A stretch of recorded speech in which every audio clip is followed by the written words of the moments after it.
Il est en prison depuis près de 3 ans, dont quasiment 2 années en préventive. Karim Wade porte plainte en France pour détention arbitraire. Les avocats du fils de l'ancien président sénégalais, condamné à 6 ans de prison en 2013, ont déposé plainte en son nom à Paris devant le tribunal de grande instance. On va en parler dans un instant avec notre invité, l'un des avocats de Karim Wade, Maître Seydou Diagne. Bonsoir. Bonsoir. Je vous propose tout d'abord d'écouter la réaction de l'avocat de l'État sénégalais à cette plainte que vous venez de déposer. On écoute. Je suis très étonné de savoir que M. Karim Meïssa Wade utilise sa nationalité de Français pour quelqu'un qui, durant toute la procédure devant la CREI, a toujours soutenu qu'il était sénégalais. Seul le parquet doit pouvoir mener des poursuites sur la base d'une plainte. Donc, pour l'instant, le dépôt d'une simple plainte, franchement, pour moi, est un non-événement. Des propos recueillis par Sarah Sako à Dakar. Le dépôt de cette plainte, un non-événement pour l'avocat de l'État sénégalais. Mais pour vous, j'imagine, il en est tout autrement. Pourquoi vous pensez que la justice française pourrait trancher, se saisir de l'affaire d'abord et trancher différemment du Sénégal? Parce que c'est une affaire d'une extrême gravité. Il ne s'agit pas d'un délit. La détention arbitraire est un crime en droit français et dans de nombreux pays. Donc c'est quelque chose qui ne peut pas rester, nous semble-t-il, sans conséquence. Mais je précise que nous portons plainte pour des faits qui ont été qualifiés par une instance internationale d'enquête et de règlement, comme le groupe de travail des Nations Unies qui vient de confirmer la détention. On va en parler dans un instant, effectivement, ces décisions du groupe d'experts de l'ONU. Mais peut-être une réaction à ce que disait l'avocat de l'État sénégalais, Karim Wade, qui s'est prévalu de sa nationalité sénégalaise pendant tout le procès, qui maintenant sort ce passeport français. Une réaction par rapport à ces propos-là? Mais ça, c'est les arguments de l'État. Mais ça, c'est pas passé comme ça. Dire que Karim Wade est français est une lapalissade.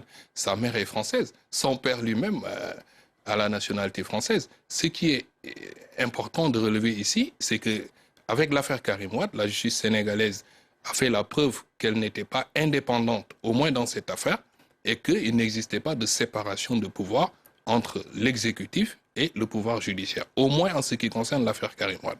Et donc, c'est pour cette raison que le combat judiciaire aujourd'hui est porté à son maximum à l'international. Nous ne pouvons pas dévoiler toutes les actions ici, mais ça commence par la France et ce n'est que le début. Maître Diagne, vous avez évoqué le groupe d'experts de l'ONU qui a rendu un avis ce week-end confirmant qu'il s'agit bien, selon ces experts, d'une détention arbitraire. Concrètement, ça veut dire quoi pour votre client? La détention est arbitraire selon le groupe de l'ONU.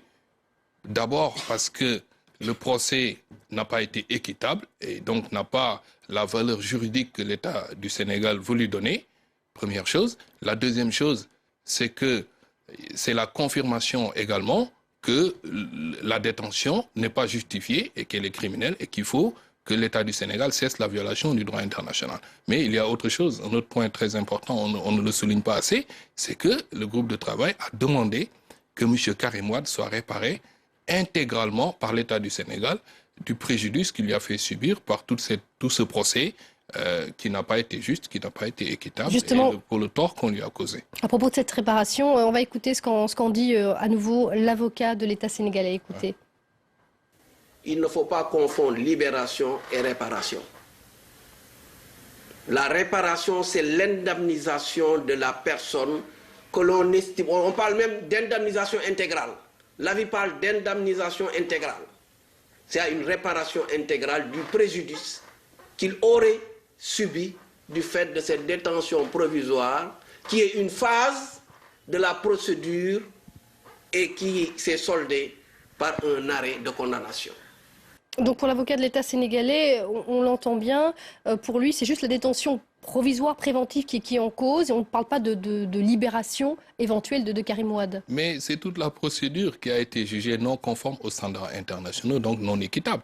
Rappelez-vous que l'État du Sénégal a demandé que l'instance onusienne modifie son jugement par une procédure de révision. Elle a été rejetée. Quel était l'argument principal de l'État du Sénégal? C'était de produire une décision de la Cour suprême du Sénégal qui avait confirmé l'avis du groupe de travail. Eh bien, les experts du groupe de travail ont considéré que même une décision de notre Cour suprême du Sénégal qui confirmait la condamnation de Karim Wade n'était pas suffisante pour absoudre le Sénégal de la détention arbitraire. Donc je pense que ce glissement sémantique, j'espère que ça va continuer parce qu'ils semblent commencer à entendre raison et que peut-être que s'ils envisagent la réparation, d'autres experts leur montreront que il n'y a d'autre façon de mettre fin à une détention arbitraire que par la réparation et par la libération immédiate et sans condition de M. Karim Wade. Un dernier mot, Maître Diagne, quelles sont les prochaines étapes maintenant? Vous attendez que la justice française se saisisse réellement de cette affaire? Il y a d'autres actions qui vont venir à l'international. Malheureusement, je ne peux pas les dévoiler ici, vous me l'autoriserez, mais ça commence par une saisine des juridictions françaises parce que, encore une fois, il ne s'agit pas d'un délit, il s'agit d'un crime contre la dignité, l'intégrité d'une personne et pour une jurisprudence pour laquelle la Cour de cassation française a considéré, je pense que c'est une erreur, il ne s'agit pas de l'affaire du parquet de Paris. La Cour de cassation française a considéré qu'en pareille matière, le juge d'instruction avait un peu l'obligation d'instruire et de voir pourquoi est-ce que ce crime a été commis en l'espèce. Une affaire qu'on suivra donc en France. Merci beaucoup, Maître Diagne, d'être venu sur ce plateau. Merci.